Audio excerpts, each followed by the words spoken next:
The story begins not with a bang, but with a rejection, a single sentence that erased a man's entire career.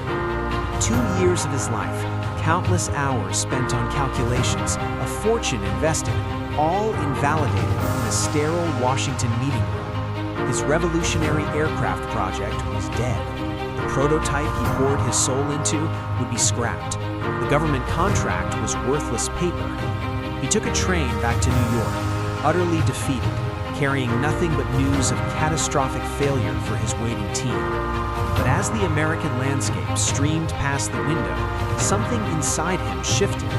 He reached for a blank piece of paper, and in the 3-hour journey, he would conceive a design so audacious, so gigantic, it would become the single most formidable fighter aircraft in the war-torn skies.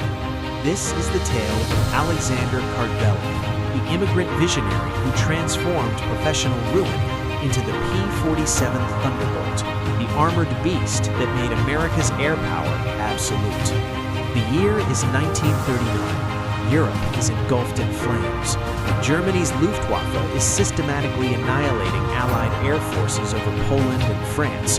Their Messerschmitt Bf-109s and Focke-Wulf 190s were simply superior, faster, more lethal, and leagues ahead technologically. American military observers watched the devastation unfold in grainy newsreels. They saw British Hurricanes being torn to shreds by German cannons. They saw French P-36s exploding one by one. A chilling realization dawned.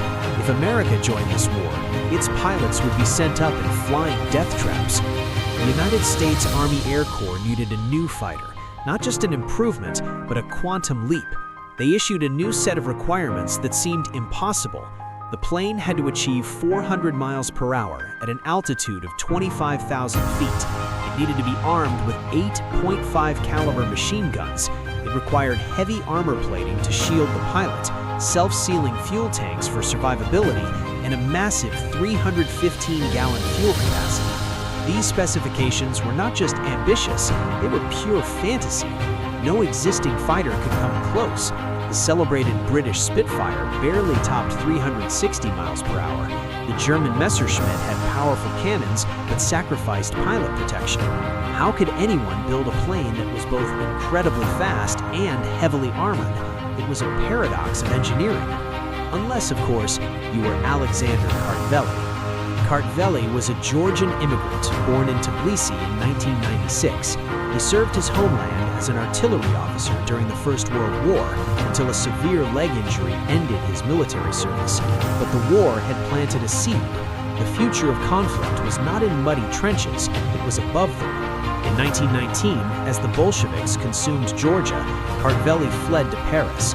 He got into the prestigious École Supérieure d'Aéronautique, France's top aviation academy. To pay his bills, he performed as a trapeze artist in a Parisian circus. By night, he filled notebooks with aircraft drawings under candlelight. In 1922, he graduated first in his class. He briefly became a test pilot, but a horrifying crash nearly killed him. With his body broken, he could no longer fly, so he focused his mind. He would be a designer. In 1924, a plane he designed for Louis Blériot broke a world speed record. His name began to circulate.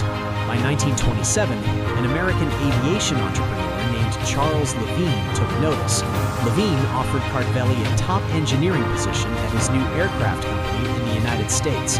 Kartveli stepped onto American soil with just $5 and a mind brimming with ideas.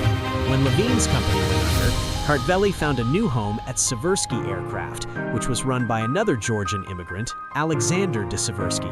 Together, they created the P-35, America's first all-metal fighter aircraft featuring retractable landing gear and an enclosed cockpit.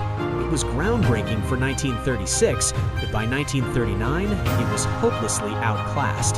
So, Kartveli returned to his drawing board. He proposed 2 new designs, the XP-44 and the XP-47. Both were significant steps up from the P-35, with more powerful engines and sleeker aerodynamics. The Army Air Corps awarded development contracts. Kartveli's team eagerly began construction of the prototypes. Then, in early 1940, a flood of intelligence reports from Europe changed everything. The air war was evolving at a terrifying pace. The once promising XP-44 and XP-47 were now considered insufficient before they were even finished. The Army summoned Kartveli to Washington for a meeting. They sat him down and gave him the devastating news. Both contracts were being canceled. The prototypes were to be dismantled. The Army needed something far more radical, something no one had even conceived of before. They presented Kartveli with the impossible wish list: 400 miles per hour, 8 guns, heavy armor, 300-plus gallons of fuel. It was an engineering dream, not a practical blueprint. No existing plane could do it. Kartveli simply nodded. He politely shook their hands, then he boarded the train to New York, and right there, in that moment of defeat, the legend was truly born. The train clattered along the tracks. Kartveli sat looking out the window, seeing nothing. 2 years of intense labor wiped out. His entire team was waiting for him in New York. What could he possibly tell them? That they had failed? That the Army had rejected every single idea? But Kartveli's mind was not built for surrender. For him, failure was not a destination, it was a data point. He took out a sheet of paper and a pencil, and he started to draw. He wasn't refining his old work, he was starting completely anew. The core problem, he deduced, was that everyone was thinking too small. They were all trying to build light, agile interceptors for dogfighting, but the new requirements weren't about agility, they were about overwhelming force. They demanded an aircraft that could absorb immense punishment and continue the fight. They needed an armored battering ram with wings. So Kartveli tore up the entire rulebook. First, the engine. He needed immense power. The Pratt & Whitney R2800 Double Wasp was the most powerful engine in America. It had 18 cylinders in 2 rows, producing 2,000 horsepower. It was a monster, weighing over a ton. Most designers shunned it. It was too heavy, they argued. It would make any aircraft slow and clumsy. Kartveli did the opposite. He decided to build the entire aircraft around this colossal engine. Second, the turbocharger. At high altitudes, engines starve for air and lose power. The turbocharger crams more air into the engine, maintaining peak performance even at 30,000 feet. The turbochargers are bulky and produce incredible heat. Most planes mounted them near the engine, creating a design nightmare. What if, Kartveli thought, I placed the turbocharger in the tail? I could run long ducts from the engine's exhaust along the fuselage floor to spin the turbine in the rear. It was completely unconventional and risky, but it perfectly solved the heat issue and helped balance the plane's massive weight. Third, the armament. 8.5 caliber machine guns, 4 per wing. This was more firepower than any fighter on Earth. When all 8 guns fired, they unleashed a torrent of 100 rounds per second. It was enough to shred a train. It was enough to vaporize an enemy fighter in a 1-second burst. Fifth, protection. Kartveli encased the cockpit in a bathtub of steel plate. The pilot would sit inside a metal fortress. He had bullet-resistant glass in front, armor plate behind, and armor plate below. If an enemy strafed this fighter, the bullets would simply ricochet off. Fifth, the fuel. Not 300 gallons, but 305 held in self-sealing tanks right under the cockpit. If a round punctured a tank, a special rubber liner would instantly swell to plug the hole. No catastrophic fires, no mid-air explosions. The aircraft would just keep flying. By the time the train reached New York, Kartveli's single sheet of paper was covered in sketches, notes, and calculations. The resulting aircraft was enormous. It would have an empty weight of nearly 10,000 pounds. Fully loaded, it would be over 15,000 pounds. That was double the weight of a Spitfire. It was the heaviest single-engine fighter ever imagined. His peers would surely think he was mad, but Kartveli understood a fundamental truth they had missed. In battle, survival is better than agility. A pilot in a nimble fighter who is shot down is gone forever. A pilot in an armored behemoth who takes 50 hits, lands, and flies again the next day is an asset. That was the crucial difference between victory and defeat. On June 12, 1940, Kartveli presented his radical proposal to the Army Air Corps. They designated it the XP-47B. The Army officials stared at the blueprints, baffled by the sheer size and audacity. One officer remarked, "This isn't a fighter plane, it's a dinosaur." Kartveli is said to have smiled. "It will be a dinosaur," he replied, "but it will be a dinosaur with very good proportions." On September 6th, the Army ordered a single prototype. Just 1 week later, they ordered 161 production models before the prototype had even left the ground. It was a $56 million contract, the largest for a fighter in American history. Kartveli and his team went to work. May 6, 1941, Republic Aviation's test pilot, Lowry Bravo, climbed into the cockpit of the XP-47B prototype. The aircraft sat on the runway like a silver behemoth. The engine roared to life, the four-bladed propeller dissolving into a blur. Brabham released the brakes. The massive plane lurched forward. The wheels left the runway. And then, disaster. Thick, black smoke flooded the cockpit. Oil was leaking onto the hot exhaust ducting and burning. Brabham was flying blind and considered bailing out, but he fought his instinct. He wrestled the wounded machine into the air, flying it to a nearby airfield. When he finally landed and climbed out, he was grinning from ear to ear. "I think we found our jackpot," he said. In subsequent tests, the XP-47B achieved 412 miles per hour at 25,000 feet. It could climb to 15,000 feet in just 5 minutes. It was fast. It was powerful.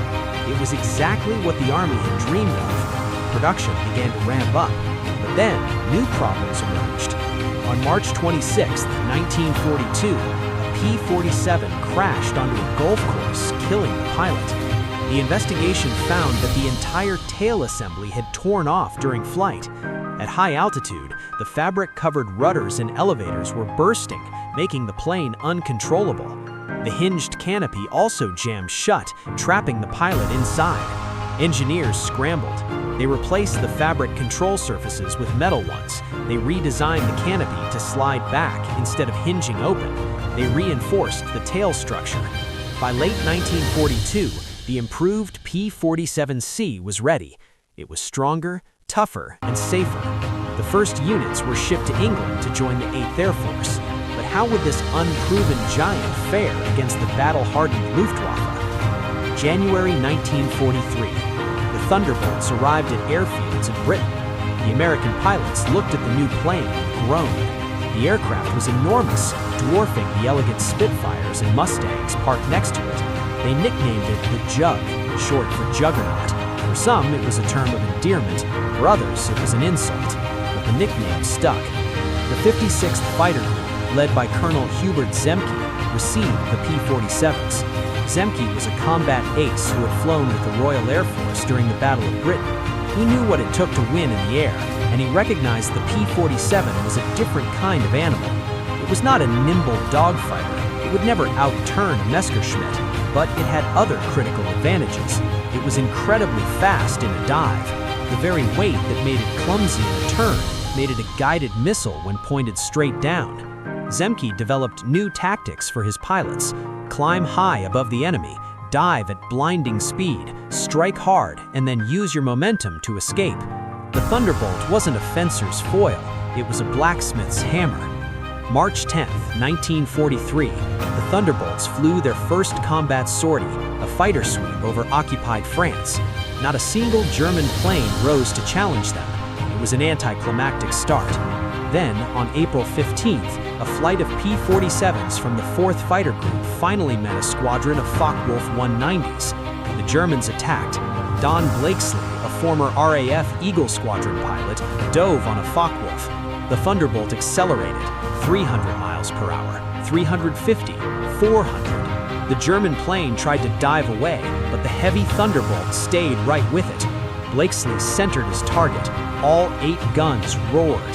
The Focke-Wulf simply disintegrated. It was the first kill. The Thunderbolt had tasted blood. But Blakesley was not celebrating. After landing, he reportedly said, "It ought to dive. It sure as hell can't climb." He had a point. At lower altitudes, the Thunderbolt was sluggish, taking a long time to build up speed.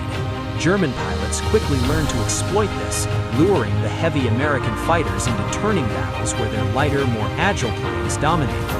P-47 losses began to mount, but the American pilots adapted. They stopped trying to dogfight. They used their superior altitude and speed.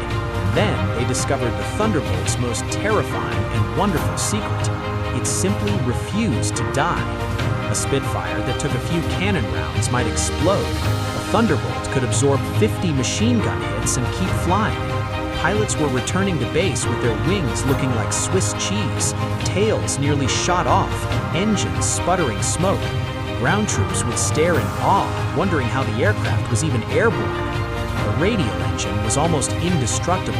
Unlike liquid-cooled engines that would fail if a single coolant line was hit, the R-2800 had no such weakness. Each of its 18 cylinders was self-contained. A Thunderbolt could lose 3 or 4 cylinders and still have enough power to fly home. The armor plating worked. Pilots told stories of bullets literally bouncing off their cockpit glass. German pilots would empty their entire ammunition loads into a Thunderbolt, only to watch in disbelief as the American plane flew away. One pilot, Robert S. Johnson, was attacked by a Focke-Wulf that poured over 200 rounds into his aircraft. The Thunderbolt was shredded. Holes riddled the wings. The canopy was cracked. Hydraulic fluid streamed from cut lines. Johnson lowered his seat to get the full protection of the back armor plate, thinking, "Let him shoot, this thing can't be hurt anymore." The Focke-Wulf closed in for the kill. The German pilot could see Johnson in the cockpit. He fired again. Bullets hammered into the armor plate right behind Johnson's head, but they didn't break through. The German pilot then pulled up alongside, staring at the battered Thunderbolt, seemingly trying to comprehend how it was still flying. He shook his head, banked his plane away, and vanished. Johnson managed to nurse his crippled aircraft back across the English Channel. When he landed, the ground troop assessed the damage: 208 bullet holes, 3 cylinders destroyed, no hydraulics, and the rudder was barely attached. The crew chief looked at Johnson in disbelief and asked, "How are you still alive?" Johnson just patted the armor plate behind his seat. This is how. Stories like this became legend. Another pilot, Francis Gabreski, became the top American ace in Europe with 28 victories, all while flying a Thunderbolt. He survived a forced landing behind enemy lines and managed to evade capture. His Thunderbolt soaked up enough damage to get him over friendly territory. Another pilot survived a direct mid-air collision with a German fighter. The Thunderbolt's wing was bent and its propeller was damaged, but the radial engine never quit. He flew home. These tales spread like wildfire through the air bases. Pilots began requesting transfers to Thunderbolt squadrons. They wanted the plane that wouldn't quit. They wanted the plane that brought them home. By mid-1943, the Thunderbolt's reputation was sealed. It wasn't graceful or elegant, but it was a survivor. The top 10 Thunderbolt aces all survived the entire war. No other major fighter aircraft could make that claim. But there was still one massive problem: range.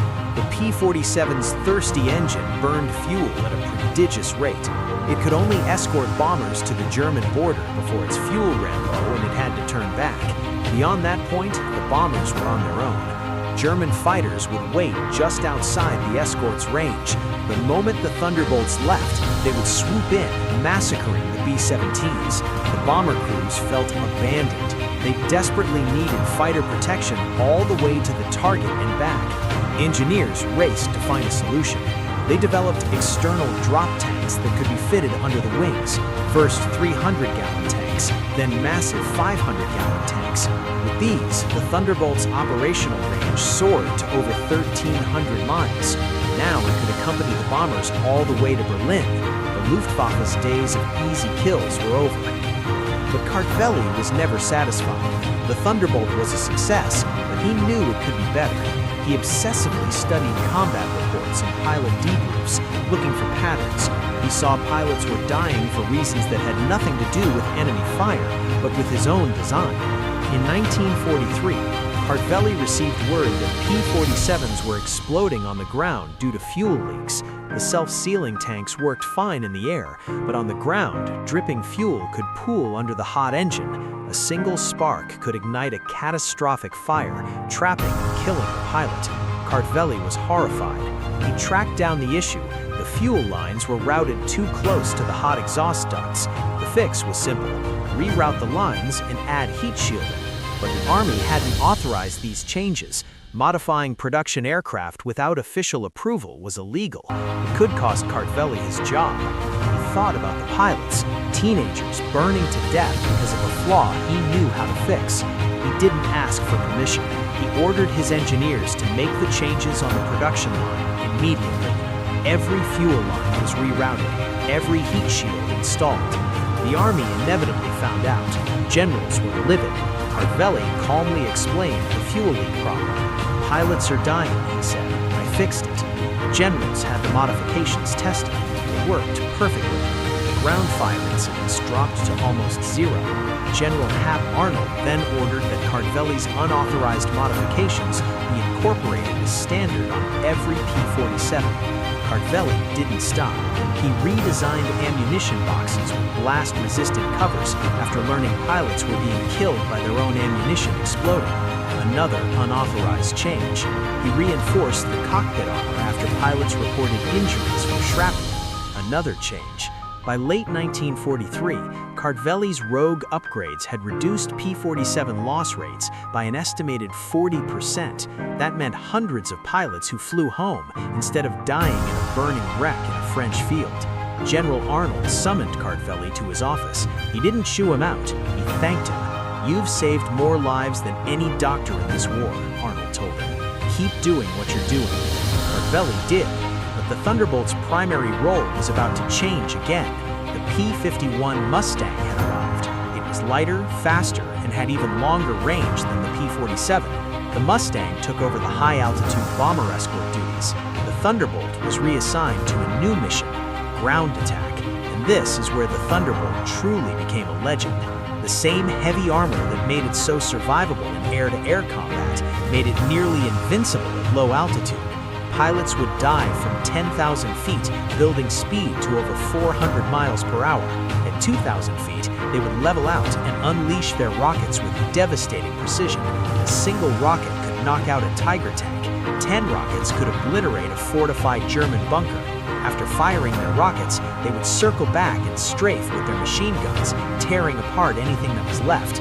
German soldiers learned to recognize the distinctive roar of the Thunderbolt's radial engine and would dive for any available cover. They called it the Yabo, short for Jagdbomber or fighter bomber. They feared it more than any other Allied aircraft. German diaries recovered after the war are filled with descriptions of the terror. "When the Yabos come," one soldier wrote, "there is nowhere to run. They find us everywhere. They destroy everything." The psychological effect was crippling. German units refused to travel during the day. Their entire logistical tempo collapsed. During Operation Cobra in July 1944, Thunderbolts destroyed 66 German tanks, 204 other vehicles, and 11 artillery guns in just one afternoon. The German 7th Army was effectively annihilated from the air.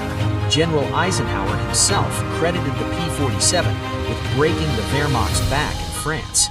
On June 6, 1944, D-Day, Thunderbolts patrolled the skies over the invasion beaches. The German fighters were nowhere to be seen. The sky belonged to the Allies. From D-Day until VE Day, Thunderbolt pilots claimed to have destroyed 86,000 railroad cars, 9,000 locomotives, 6,000 armored vehicles, and 68,000 trucks. The numbers are simply mind-boggling.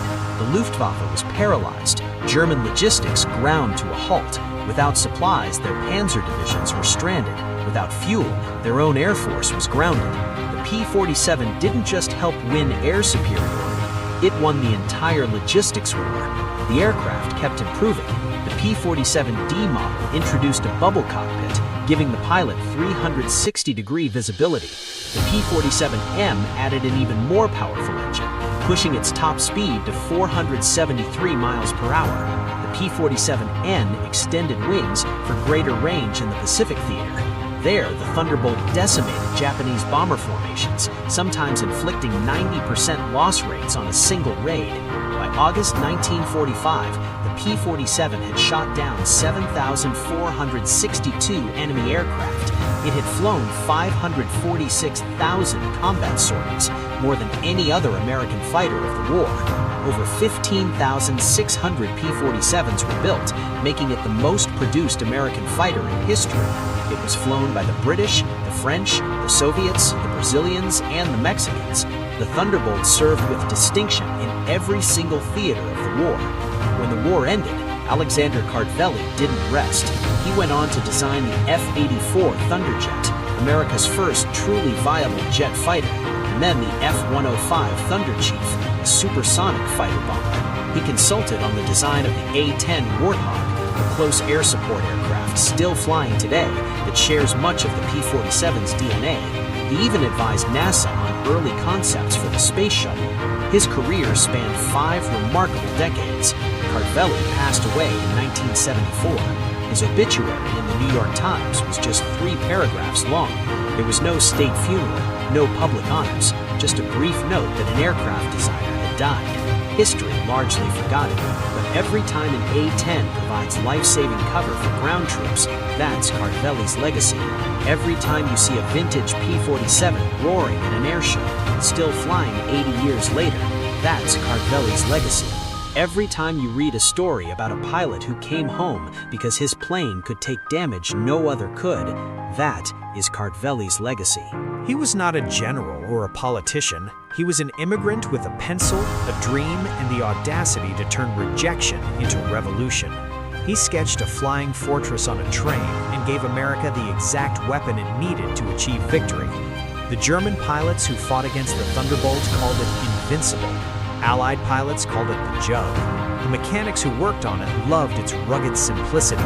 Historians call it one of the greatest fighters of World War II. But the pilots who flew it home with 50 bullet holes and a half-destroyed wing, the men who walked away from crash landings that should have been fatal, the veterans who grew old and told stories to their grandchildren, they called it something else. They called it the airplane that saved their lives. Alexander Kartveli never wore a military uniform. He never flew a combat mission. He never fired a shot in anger. But he saved thousands of lives, not with medicine or diplomacy, but with a piece of paper and the courage to ignore every rule in the book. When they told him his designs were canceled, he didn't give up. He started over. When they told him his life-saving modifications were illegal, he did them anyway, because he understood something that bureaucrats in their offices didn't. In a war, the best weapon isn't the one that looks prettiest on paper. It's the one that brings your people home alive. The P-47 Thunderbolt wasn't the fastest fighter of the war. It wasn't the most agile. It certainly wasn't the cheapest. But it was, without question, the most survivable. And in the end, that is what mattered most. You can't win a war with dead heroes. You win it with pilots who live to fight another day. If you found this incredible story inspiring, hit that like button to help us share it, and be sure to subscribe to WW2 Record Hub for more. That was Kartveli's genius, not just in building an airplane, but in codifying a philosophy: survivability over style, function over form, and results over regulations. The Army said he broke the rules by modifying aircraft without authorization. Kartveli said he saved lives. History proved him right. General Arnold's orders standardized Kartveli's changes, a 40% reduction in pilot losses, hundreds of families who got their sons back. That isn't breaking the rules, that's rewriting them for the better. Today, if you visit the Cradle of Aviation Museum on Long Island, you can see a P-47 on display. Most people walk right past it, their eyes drawn to the sleeker, shinier jets nearby. They don't know the story. They don't know about the train ride, the defiant sketch, the illegal fixes, and the thousands of lives saved. But the few remaining Thunderbolt pilots know. They gather at reunions, fewer every year, and they tell their stories. About the time they took 70 hits and still made it home. About the time their engine was on fire but kept on running. About the time they crash-landed in a field and walked away without a scratch. And they all say the same thing. That quiet Georgian engineer, the one nobody remembers, he's the reason I'm here today. Alexander Kartveli turned abject failure into the most feared aircraft in the sky. He turned rejection into redemption. He ignored the rules to save thousands. He never asked for fame, he just did the work. And somewhere in a forgotten cemetery in New York lies the man who made America's air power unstoppable, the man they ignored until his aircraft made history.